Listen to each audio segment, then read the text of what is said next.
He wasn't responding at all, and the officers had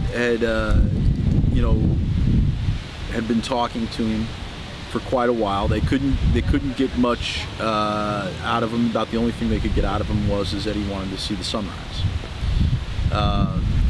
Certainly in my business, that can be a dangerous thing, because they're telling you that something is going to occur.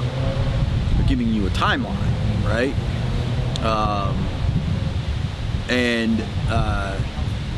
So they're in a very dangerous position. They're emotionally upset, and they're giving you some kind of a finality, a deadline as to when things will end.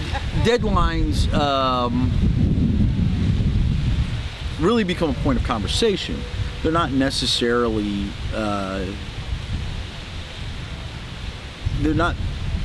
you don't want to think of them as anxiety. You want to think of them as, okay, that's important, right?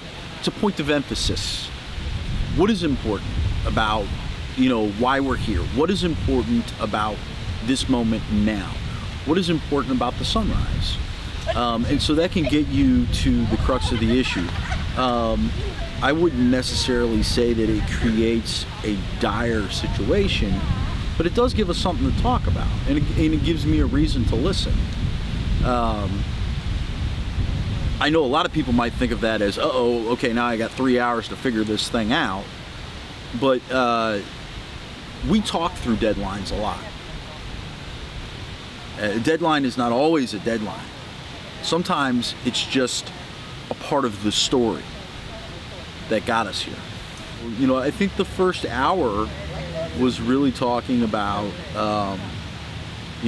why I thought it was important that he was okay, and then really just kind of introducing myself to him and trying to get him to really provide two things, which was his name and why tonight was important. And so the first hour was really just kind of getting to that point where I finally got his name. And I never got his full name, but it was just his first name. But there's something powerful in introducing